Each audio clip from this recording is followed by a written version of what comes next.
Hey guys, we've got some patch notes for you today. I'm just going to be reading them to you. I'm going to give you guys my initial thoughts. Just wanted to let you guys know before we start reading it, I am going to be streaming right when I post this. Link in the pinned comment.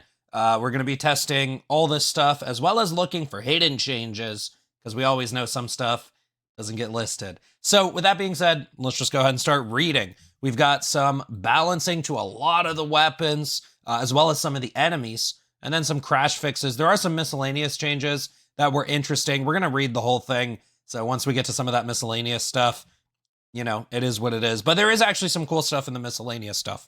All right, so first up is the reprimand. Spread decreased from 50 to 40. My initial reaction to this is going to be an irrelevant change. For what it's worth, let's just use the slugger as an example. The slugger originally had 6 spread or bloom. This is basically the accuracy. Like, you know, when you shoot the reprimand and the bullet just goes way to the right, it's because it has a massive amount of spread.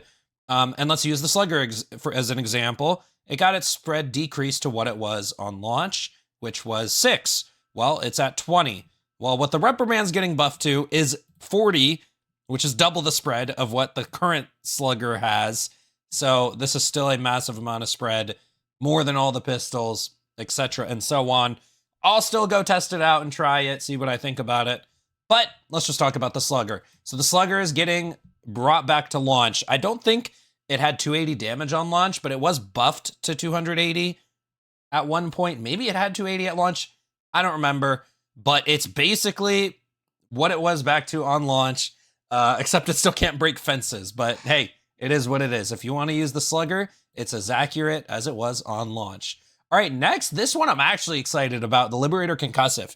Now, this was a gun I tested out on Predator Strain, and it was not one of the top weapons. Like, you know, it wasn't as good as the Cookout, for example, but it performed quite nicely compared to like any of the assault rifles, really, on the Predator Strain. And those are like the super difficult bugs, and they are buffing the fire rate up to 400. I'm very excited to try this one out.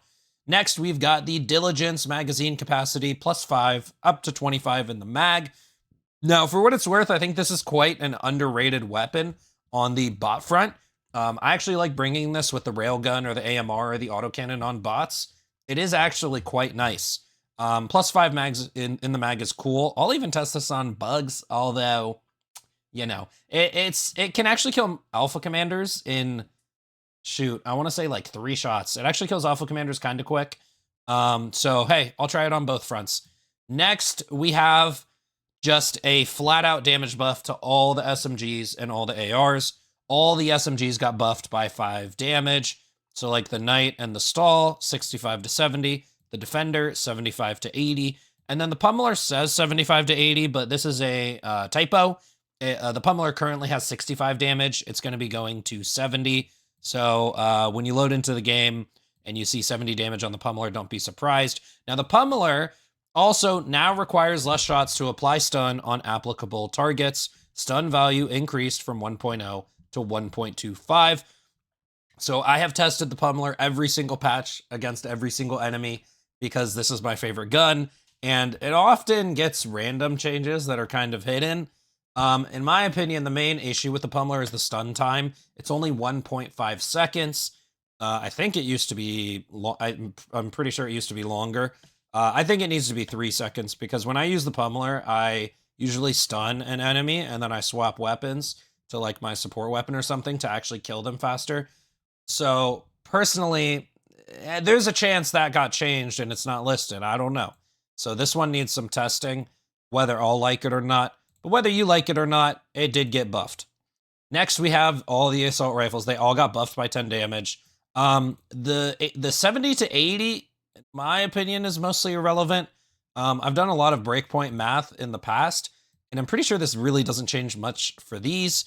Adjudicator from 90 to 95, I would have to look at enemies. I don't know a single enemy this changes for. Now, Tenderizer, on the other hand, is the first assault rifle to do over 100 damage. This one I will try out. This actually seems pretty cool. I do like the idea that it's doing 105 damage, and I would imagine that this one actually does hit some breakpoints. So I'll be trying out the Tenderizer for sure early on against both factions. Next, we've got the Eruptor, and I wanted Eruptor to go back to what it was on launch. I think that was the funnest version of the Eruptor. But Arrowhead decided to make this the first long-range, heavy penetrating primary. So that's super cool. You're going to be able to shoot Hulks in the visors. I'm pretty sure it's still going to take 4 shots. I have to do the math. Remember, either way, we'll test this out. The main thing I think that the Eruptor needs to do is be able to one-tap Devastator somewhere out to the body. So whether it's to the leg or whether it's in the armpit or whether it's just straight up to the body. So if this can one-tap Devastators to the leg, I think this would be a really good weapon against the bots. I think the AP4 is like potentially irrelevant if it doesn't make the breakpoints better on the mobs. You know what I mean? But it potentially could when it comes to Devastators because they are medium armor, so it does get that armor match penalty. And since it's going to heavy, it's going to not have that armor match penalty anymore. So this is something I'm really looking forward to trying out. Next, we have a couple stratagems.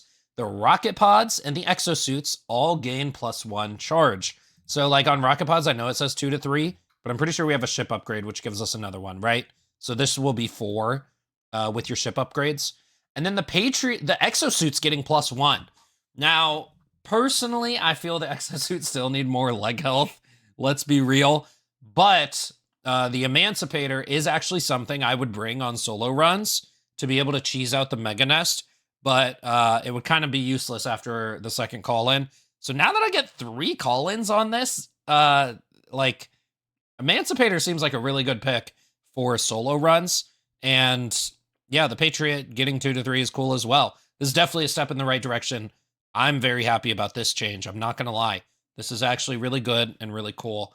So yeah, Sterilizer getting an ergonomic buff. Sure. I don't think that does much. Stalwart catching the assault rifle buff.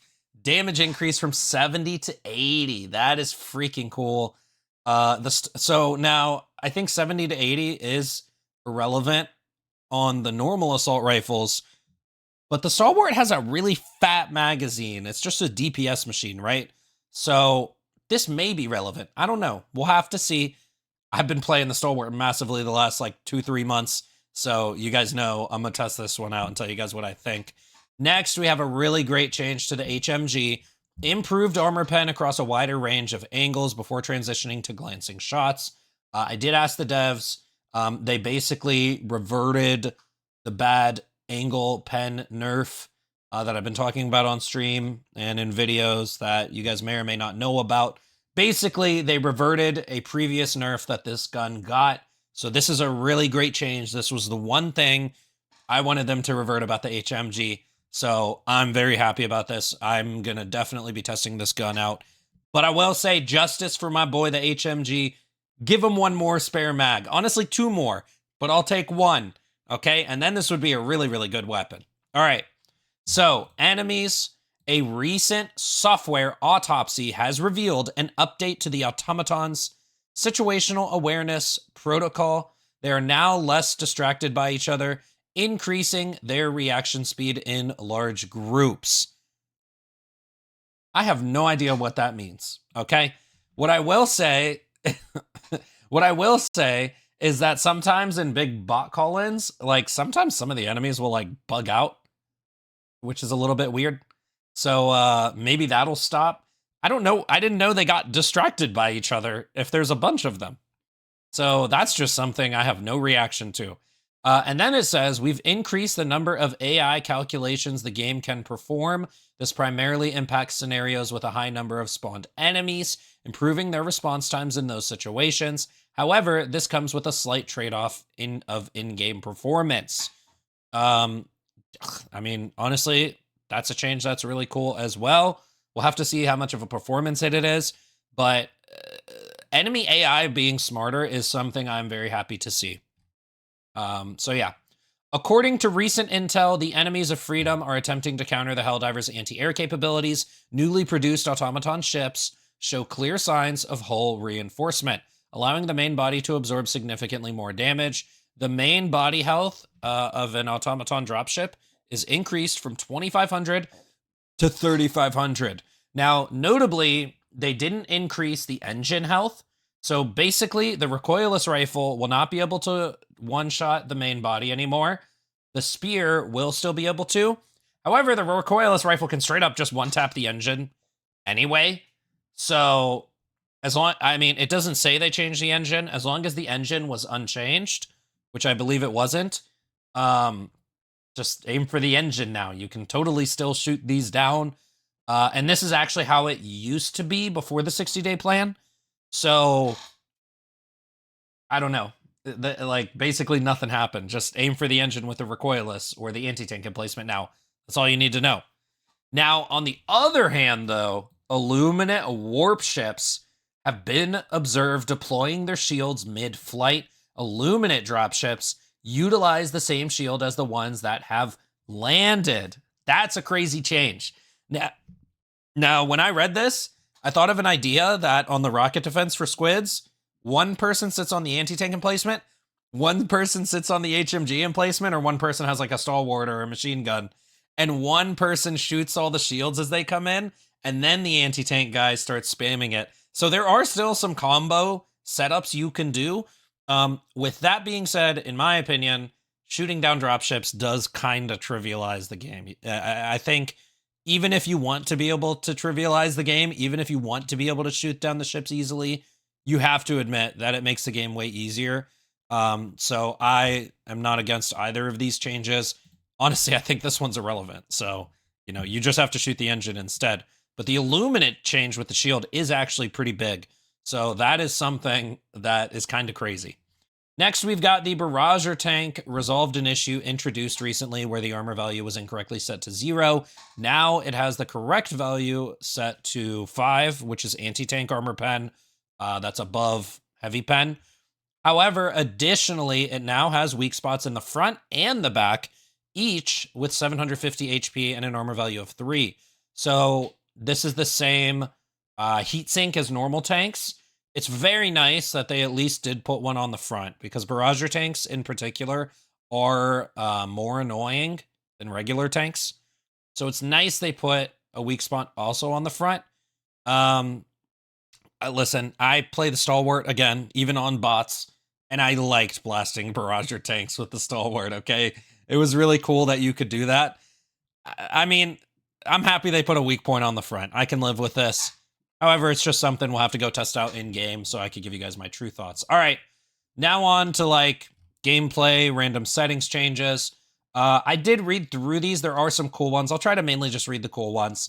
So first cool one, the Stratagem loadout menu is now updated, and it has an updated categorization of the different Stratagem groupings. I hope this means they reordered them when we're picking our loadouts, so that it's easier to find stuff, bro. I swear, like, sometimes I just can't find the support weapon I'm looking for. So hopefully that's what this means. That's how it reads. So next we've got fixes. They fixed some stuff, like the extraction beacon sometimes being unreachable. It does say general optimization improvements in the colony's environments. That's really, really nice, especially if they actually are more optimized. Then there were some crashes. Some of them, like in poor network scenarios or like glue missions, fixed a crash that could occur when there's a high amount of particles on the screen at once. I'm pretty sure this is a lot of my crashes. This is the one I'm looking at, and I'm hoping that I crash a lot less based on this one. Next, we've got weapons and stratagems. Fixed the thermite, sometimes not arming. Does that mean when it didn't stick? I might have to ask about this one. Or, I don't know. When I throw thermite now, I'm just going to see if it still sticks. I haven't, like, the way it reads, I feel like it sometimes, like, didn't blow up or something. But hopefully it's when they didn't stick. I'm not 100% sure, because I've only ever had troubles with thermite not sticking. And then we have a rare crash and a bug where you ate ammo with crossbow. And then there were some multiplayer fixes.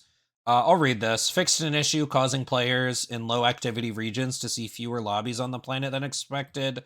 So, like, you're going to be able to see more missions now when you're looking through the planet. Fixed the raise weapon emote after you used it. Sometimes you wouldn't be able to do stuff. I think this is just some other random stuff. Oh, fixed some memory leaks to improve performance. God damn, I hope this one works, because you could definitely tell there's a memory leak in the game.